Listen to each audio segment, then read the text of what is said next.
Es un honor para nosotros contar hoy con la presencia del ingeniero Juan Carlos Villalarrudé. El ingeniero Juan Carlos Villalarrudé es empresario y emprendedor.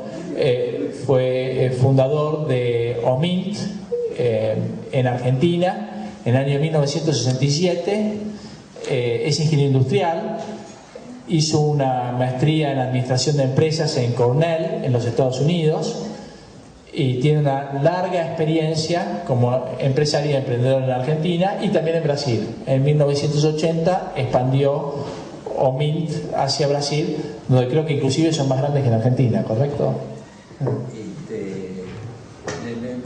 No más grandes en número de socios, pero sí más grandes en facturación.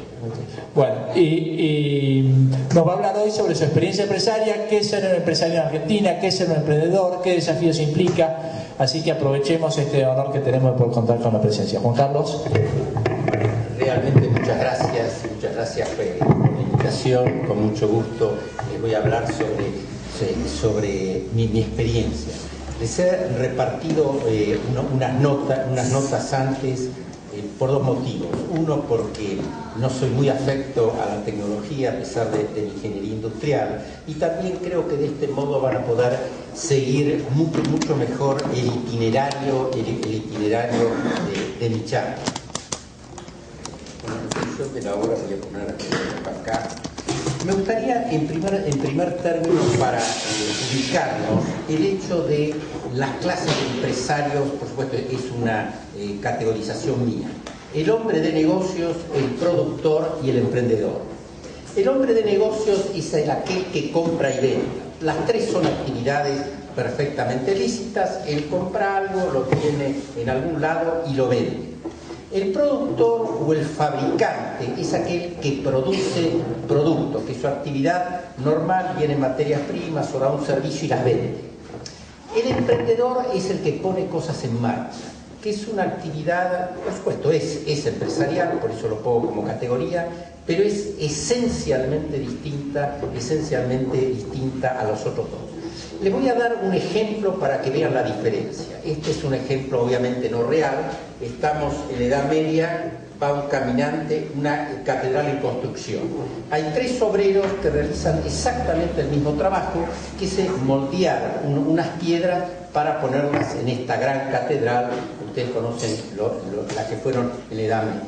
Uno viene el caminante y le pregunta al primero de ellos: buen hombre, ¿usted qué hace?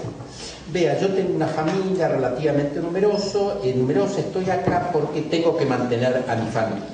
Es el concepto que prime el económico. Al segundo le dice: usted buen hombre, ¿qué hace? Vea, yo estoy tallando estas piedras bien redondas, etcétera, para ponerlas en aquel lugar de la catedral. Él tiene el concepto profesional, por supuesto también le interesa la parte económica, pero su visión principal es la profesional. Y al tercero le dice: bueno, hombre, ¿usted qué hace? Yo estoy construyendo una catedral. Fíjense que hacen exactamente el mismo trabajo, pero la visión es enteramente distinta. Uno lleva el pan para su casa, que todos lo hacen, otro ve el trabajo profesional, otro ve la catedral. La visión es esencialmente distinta. Esta es, creo que, un modo de ver la diferencia entre el hombre de negocios, el productor o fabricante y el emprendedor. El emprendedor, ¿qué características tiene? Bueno, uno es el enfoque. Él es un enfoque atemporal, mira hacia el horizonte del futuro y trata en este enfoque en ese horizonte del futuro, el hecho de tener la visión más clara posible de lo que va a hacer.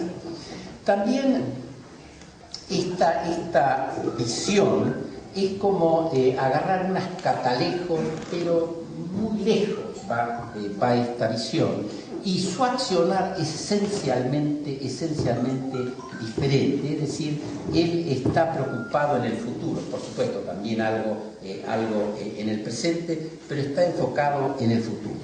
También ahora se me ocurre un ejemplo años atrás, pero que puede ser muy importante. Estaba en un almuerzo, yo en ese entonces era muy joven, aunque ahora todavía me sigo considerando joven, pero estaba gente mucho mayor que yo, poco después del Rodrigazo, que fue en el año 75.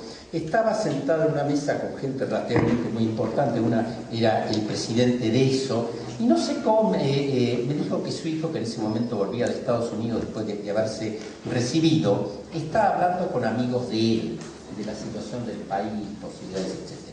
Entonces yo le dije realmente, quizá con un poco de audacia, bueno, si quiere con mucho gusto yo lo puedo recibir y atender y tendría la visión de una persona más joven. Entonces vino el chico realmente muy serio, muy educado, etc. Y yo le hablé un poco sobre en qué estaba y nuestros proyectos. Y al terminar de hablar me dijo, ingeniero, todos los otros amigos de mi padre me hablaron de la inflación, que en ese momento en un mes fue el 100%, me hablaron de esto, etc. Y usted no me habló nada de eso. Usted me habló qué va a hacer ahora para proyectarse en el futuro. Creo que eso les puede dar una visión. Vayamos ahora al segundo punto, el emprendedor y la empresa. Creo que es algo muy importante, y sobre todo ustedes que están militando en el Partido Demócrata, el hecho de transmitir un concepto de empresa que es esencialmente diferente a lo que dicen los partidos de izquierda. El concepto, la empresa es una entidad para crear clientes.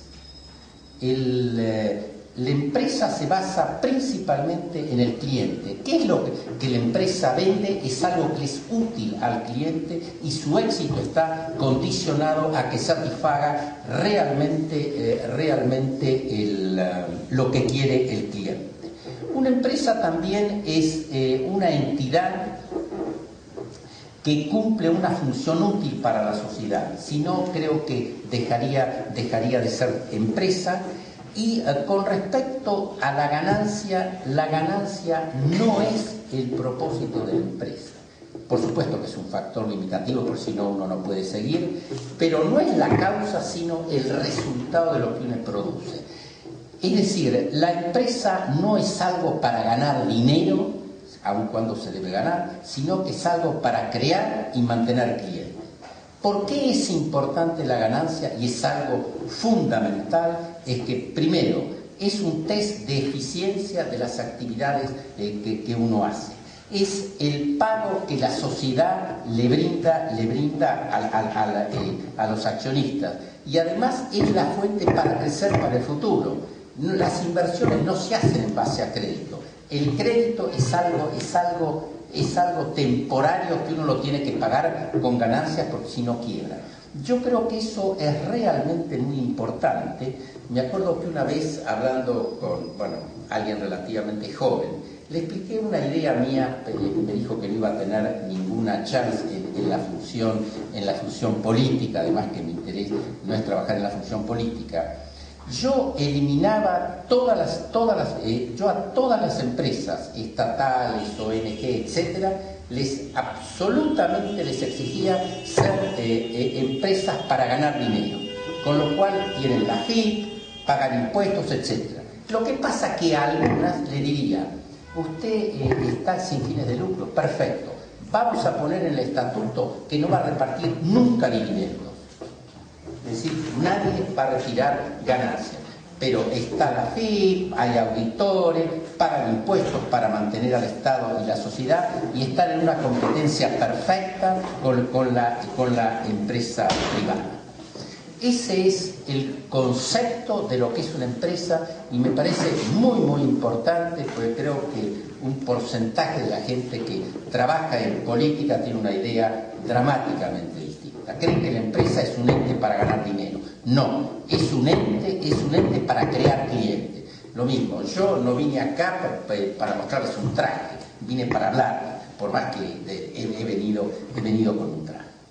La misión de la empresa define un poco el propósito para el cual está la empresa y es muy importante definirlo, es decir, cuál es su ambiente, cuál es su mercado, cuál es su idea de calidad, en qué contribuye a la sociedad. Y esto que parece una tontería, yo, que por ejemplo, en el caso de Omín que mencionó Juan Francisco Ramos Mejía, yo escribí la misión de la empresa el mismo año en que la fundamos.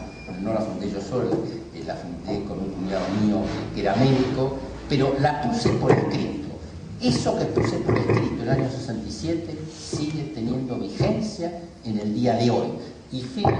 Es una brújula y un marco hacia el cual todos nos dirigimos. Y fíjense lo que es importante pensar cuál es el propósito de una empresa. Hubo un artículo muy famoso en las épocas que yo estudiaba en la facultad, que se llamaba Miopía Marketing, escrito por un profesor americano de MIT. Y él decía el caso, antiguamente en Estados Unidos todo el transporte de carga se hacía en ferrocarril, como se hacía acá en la Argentina, y los ferrocarriles creyeron que estaban en el mercado de los ferrocarriles. Mientras ellos creían eso, los camiones le sacaron toda la cara, no se dieron cuenta que estaban en el mercado del transporte, no en el mercado de los ferrocarriles. Eso realmente es algo muy importante. Y el tercer punto con respecto a la empresa es el espíritu de la empresa. El espíritu de la empresa es como el carácter íntimo que hay adentro de la empresa, el alma de la empresa. En primer término, ¿cuál es su actitud al cliente? Eso es fundamental. Una empresa, por supuesto, tiene alguna importancia los balances, pero ¿cuál es su actitud con respecto al cliente? ¿Está dirigido al cliente? ¿Trata de resolver sus problemas? ¿El cliente está satisfecho? El segundo punto es el personal y su desarrollo, tanto humano como profesional. El desarrollo humano tiene una importancia muy grande, porque el desarrollo humano es principalmente en la parte de ética y las virtudes morales, prudencia, justicia, fortaleza y templanza. Por ejemplo, en la compañía nuestra, Omín, que es una prepaga y además tiene sanatorio, que trabaja realmente mucha gente, se toman enorme cantidad de decisiones diarias. Yo creo que no menos de 1000. Toman algunas chiquitas y otras grandes. Esas decisiones, que se controlan algunas, otras no, pero que realmente toman el personal, de algún modo van a definir el espíritu de la empresa. De ahí que es muy importante el hecho del desarrollo humano, principalmente en la ética y en las virtudes humanas, porque eso van a definir lo que va a ser la compañía y lo que la gente cree que es la compañía. Es muy importante el desarrollo profesional, y esto está relacionado con el concepto de trabajo profesional. El concepto de trabajo profesional, por supuesto, como yo lo entiendo, es absolutamente importantísimo dedicarse a estudiar bien lo que se hace y hacerlo con la mayor perfección posible. La mayor perfección posible.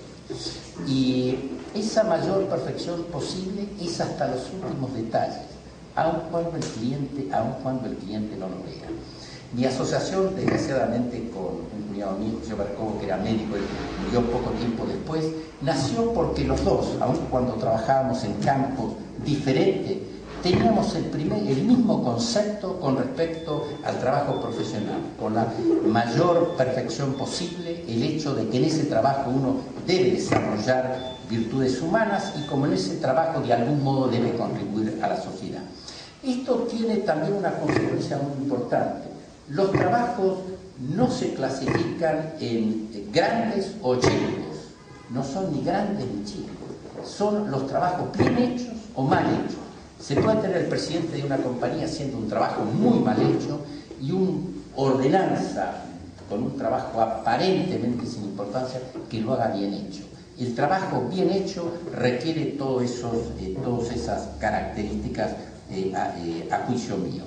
Y dentro de este espíritu también está la actitud de mejoramiento y de cambio, es decir, sobre todo la gente superior tiene que estar constantemente mejoramiento, cambio, etcétera, no necesariamente hacer todas las cosas del mismo modo. Y también es muy importante el contribuir al mejoramiento de la sociedad. Puede ser en el campo específico de uno, como puede ser también con voluntariado solidario.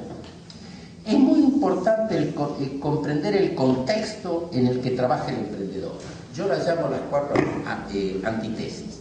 Increíblemente, esto la saqué de una de las cartas de San Pablo, la segunda carta a los Corintios, acá lo dice, capítulo 4, versículos 8 y 9. ¿Por qué la saqué de los Corintios y de San Pablo? Pues San Pablo, a juicio mío, fue uno de los grandes emprendedores en el mundo. Porque, ojo, los emprendimientos no necesariamente son económicos, pueden ser económicos o no económicos. El caso de San Pablo, en el cual él, a partir de su conversión, aproximadamente el año 36, pero luego su gira las empezó por el año 40, etcétera, fíjense, sin ningún medio humano, etcétera, recorriendo distancias desde Antioquía hasta Roma, algunas veces preso, otras no, temporales, sin seguridad, etcétera. Él, una religión completamente nueva que iba totalmente en contra de las ideas y del mundo pagano, él llegó hasta Roma. Y no solamente llegó hasta Roma, que digamos 3 siglos después fue nada menos que la religión oficial del Estado, y hoy en día el sucesor de su compañero San Pedro sigue estando en Roma y es uno de los grandes, por supuesto, líderes religiosos, pero también desde el punto de vista moral ejerce una influencia fenomenal en el mundo. Fíjense. ¿San Pedro o San Pablo dijo? ¿Perdón? ¿San Pedro o San Pablo. San Pablo, aquí está, segunda carta a los Corintios, capítulo 4, versículos 8 y 9. Ellos dice San Pablo, en todo atribulado, pero no angustiado, perplejo, pero no desesperado, perseguidos, pero no abandonados, derribados, pero no aniquilados. Fijémonos la primera parte. El empresario hoy en día, por supuesto, está atribulado fenomenalmente, cada día al leer el diario tiene una tribulación nueva. Está perplejo de todo lo que pasa, no es fácil comprender. Está perseguido por la FIP, el secretario de Comercio y una punta de gente más, y están tratando de derribarlo. ¿Y qué actitud debe tener? No angustiarse, no desesperarse, no abandonarse y no considerarse que está aniquilado. Es decir, creo que este es cómo trabajó San Pablo, que hizo una cosa realmente, aparte del desarrollo espiritual, etcétera, algo que desde el punto de vista humano fue extraordinario. ¿Cuál es ahora el perfil del emprendedor? Es decir, ¿qué debe estar pensando, qué debe hacer, etcétera? Primero, su propósito es construir el futuro. Eso es, hablo del emprendedor, es construir el futuro. Su mente principal debe estar en el futuro. Disraeli, el gran primer ministro de la reina Victoria en Inglaterra y uno de los realmente creadores del imperio inglés en el siglo XIX, decía que el éxito se podía explicar mejor por una atención incansable hacia el propósito. El que ve el futuro, ve el propósito, y eso lo dijo nada menos que Disraeli. Y también un poeta americano, David Thoreau, dijo algo bastante interesante. Si usted ha construido castillos en el cielo, no crea que su trabajo está perdido. Déjelos ahí en el cielo, en el aire. Ahora póngase a crear los cimientos de ese castillo. Es decir, el empresario, el emprendedor debe mirar principalmente el futuro. ¿Qué virtudes relevantes debe tener? La primera es la definición de perseverancia. Hay una definición de perseverancia que me parece, obviamente no es mía, muy bien dirigida al emprendedor. Es empezar y volver a empezar tantas veces como sea necesaria, con el espíritu y el ideal de la primera vez. No es seguir, es seguir esa definición. Otra virtud relevante es la longanimidad, que precisamente está mencionado por San Pablo en una de sus cartas. ¿Qué es la longanimidad? Es una virtud que le permite a alguien seguir insistiendo, a pesar que lo que tiene que lograr le va a llevar muchísimo esfuerzo y recién lo puede ver en el largo plazo. Si no, uno se puede quedarse atrás.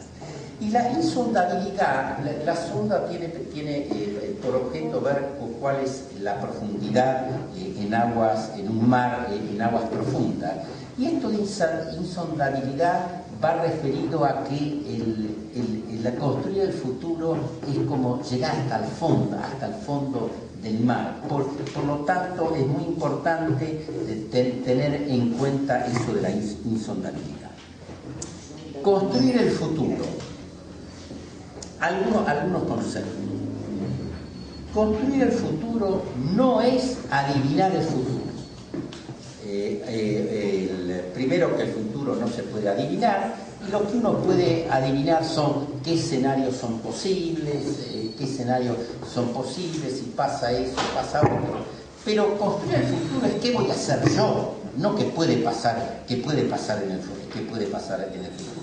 Es decir, qué decisiones debo tomar hoy para estar en cierto lugar en el futuro. No es adivinar el futuro, porque adivinar el futuro sería, como puse acá, es una tarea netamente pasiva, quizá propio de algunos magos, pero no le interesa adivinar el futuro, que además es imposible hacer. No es planeamiento estratégico o a largo plazo, es decir, no es planeamiento estratégico, que en general son ideas. Acá en realidad uno debe trabajar con ideas, pero las ideas hay que ponerles patas, es decir, debemos ponerlas en práctica, no es idea, pensar, etc. No es planeamiento a largo plazo. El planeamiento a largo plazo involucra tiempo. El planeamiento de construir el futuro no involucra tiempo en una etapa muy posterior. Lo podemos asimilar al proyecto que hace un arquitecto en su mesa de trabajo. Él hace un proyecto, etcétera. No piensa si el cliente lo va a hacer en un año, no lo va a hacer nunca. Él está en su mesa de trabajo. Y para construir el futuro es muy importante estar en la mesa de trabajo. Construir no es adivinar el futuro, no es planeamiento estratégico, no es planeamiento. El futuro no es algo inexorable que está ya jugado. El futuro, uno por supuesto, si no hace absolutamente nada, el futuro se lo hacen a otros por uno. Uno debe ser un jugador, no un espectador. Es un jugador si él planea construir el futuro. Un punto importante es la aceleración de la historia y sus efectos. Ustedes que son mucho más jóvenes que yo han visto realmente todos los cambios que se han producido. Yo me acuerdo que estaba en Brasil cuando pedimos un trabajo de consulta y en lugar de traerlo a un cadete me lo mandaron por fax. Me pareció un mal educado fenomenal. Hoy ni siquiera existe el fax. Me acuerdo cuando empezamos en OMINT a los 2 años, que estábamos levantando cabeza, compramos una máquina eléctrica de escribir. Bueno, al comprar una máquina eléctrica de escribir dijimos, esto es una empresa. Hoy no existe más. Ahora, esto tiene una importancia muy importante a la aceleración de la historia. La aceleración de la historia es como una cinta transportadora, pero que va a gran velocidad. Entonces, para el hecho de comprender bien ese futuro, hay que ponerse en una torre de observación, el empresario que quiere construir el futuro, y bien desplazada de esta cinta transportadora, para ver un poco más el panorama con otra perspectiva. ¿Cómo se construye el futuro? Acá le doy una metodología, por supuesto, no es mía, la saqué de la perspectiva, en la cual hay 4 etapas. Primero, ubicarse intelectualmente en un futuro, que llamamos horizonte prospectivo. En este horizonte uno debe diseñar qué futuro quiere. Dice que no importa el tiempo. ¿Qué futuro quiere? Eso es algo, no tiene nada que ver el tiempo. Yo lo viví en OMIP, que es una compañía de medicina prepaga, que por supuesto nos situamos intelectualmente en el futuro y queríamos diseñar qué tipo de plan médico, etcétera, que teníamos que trabajar. Fíjense que acá no interviene absolutamente nada el tiempo. Estamos volitivamente e imaginativamente tratando de pensar qué es lo que vamos a hacer. Una cosa muy importante es entonces ubicarse intelectualmente en el futuro y diseñar el futuro que se quiere. La segunda etapa, desde este futuro distante, tenemos que ver, en caso que ya tengamos una empresa, qué es lo que tenemos ahora y analizar el contexto que es el modelo actual, etcétera, desde este punto. ¿Cómo podemos llegar? ¿Cuáles son los factores de éxito? Toda una serie de preguntas para pasar de este horizonte futuro al tiempo actual. Ver qué es lo que tenemos en este momento. En el caso nuestro, cuando empezamos a unir, no teníamos absolutamente nada, así que no había mucho que comparar. Era realizar lo que tenemos actualmente sería el modelo de presente, realizar un análisis comparativo entre el modelo prospectivo de futuro y el modelo actual. De este modo, que sería la segunda etapa, proyectarse desde el modelo prospectivo al actual tiene una importancia muy grande. Tomemos un caso histórico ya pasado. La Revolución Francesa, 1789. Uno de los que trabajaron en ella fue Robespierre. Por supuesto, tenía un concepto de lo que fue la Revolución Francesa. Supongo que pocos años después, Napoleón Bonaparte tuvo otro concepto. Y, por ejemplo, Luis XVIII, que tomó el trono de Francia, que volvieron los Borbones después de la caída de Napoleón, hubo un historiador que se rasgó las vestiduras porque empezó su discurso al Parlamento diciendo: el rey, después de una larga ausencia, y este historiador decía, todo lo que pasó en la Revolución Francesa, el imperio, lo dio en 6 palabras.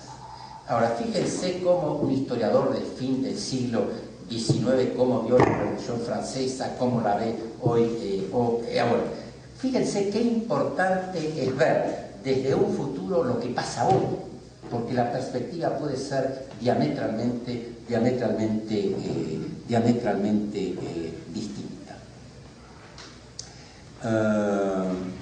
Entonces, esto, construir el futuro no es planeamiento a largo plazo. Tenemos la segunda etapa, es decir, volvimos hasta acá, es, proyectar el modelo prospectivo hasta el horizonte del presente, que ya lo vimos. La tercera etapa sería trazar el itinerario desde el modelo actual hasta el proyectivo. Acá sí empieza el tiempo, porque acá hay que hacer un esquema de plan operativo, empiezan recursos humanos, recursos financieros, etc.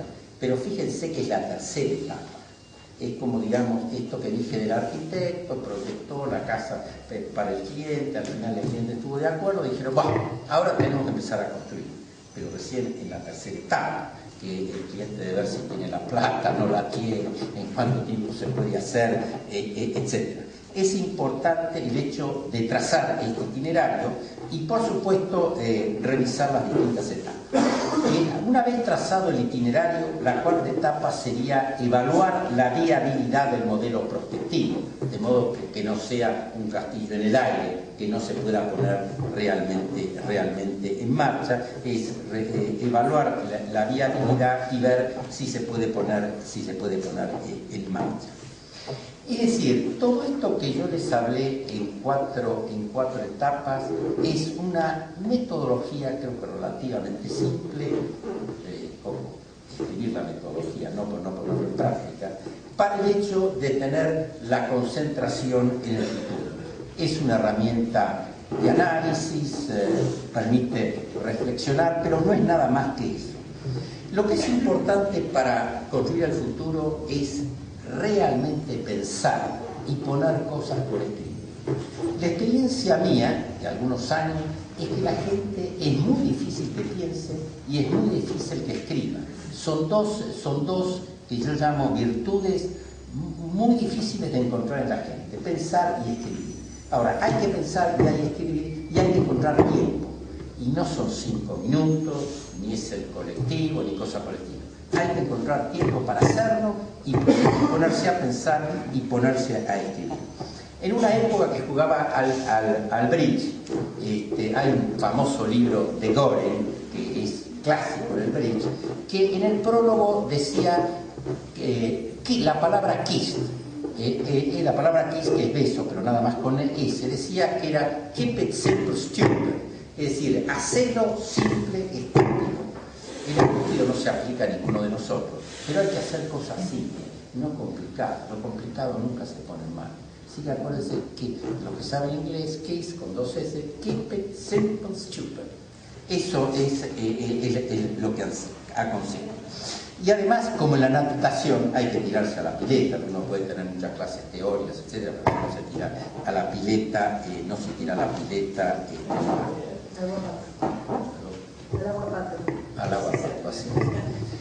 Otra cosa muy importante que quería transmitirles es algo muy importante para el emprendedor y el empresario, es combatir la corrupción. Creo que ya hubo otra charla referida a la política, y ahora unas ideas para referirla al empresario.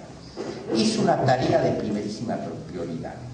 Y el empresario no puede decir esto a mí no me toca, sino que esto es de los políticos. No, es de todo. Debe compartir la responsabilidad dentro de su campo. Es una tarea suya. Probablemente no pueda hacer mucho, pero algo debe hacer y por lo menos debe pensar para hacerlo. La corrupción trae un fenomenal daño ético y económico.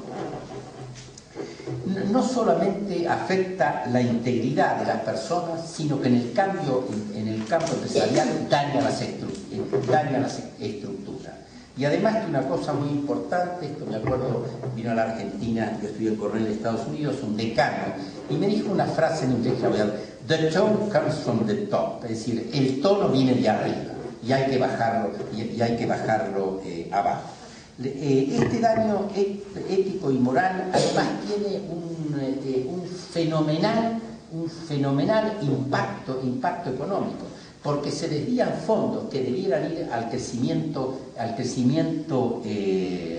económico para ir a otros lados, como puede ser quizá favorecer la droga,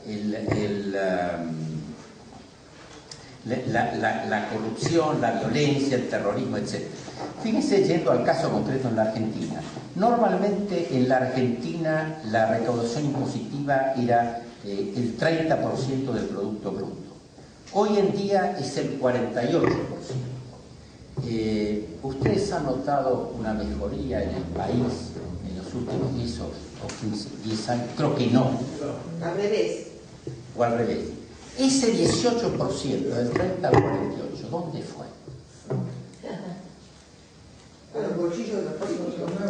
Fue a la corrupción.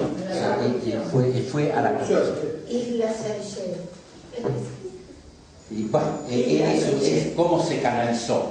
Pero es decir, entonces eso es algo que tiene, porque si uno puede poner números, puede tener una idea mejor del daño, no hablemos del daño ético, también del daño económico en números fenomenales. Son cantidades de dinero fenomenal que en lugar de construir hospitales, escuelas, etcétera, va para otro lado, incluso para perjudicarnos a nosotros.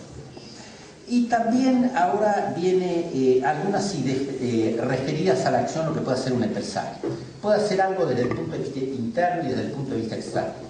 Desde el punto de vista interno no hay ninguna duda que el ejemplo de la gente que está arriba es fundamental, y también uno puede empezar con cosas concretas como el hecho de desarrollar códigos de ética. Muchas compañías tienen códigos de ética o se han puesto en eso, y además conviene seguirlos y a ver ese código de ética es un bla bla bla o algo para dar una charla como esta, o si es algo que realmente se aplica en la práctica. Y también a nivel externo. A nivel externo, un ejemplo puede ser dentro de compañías de un mismo sector. El hecho de agruparse para tratar de combatir la corrupción es algo realmente muy positivo y que se puede realmente aplicar. Bueno, no sé si pasaron los 20 minutos o más o menos.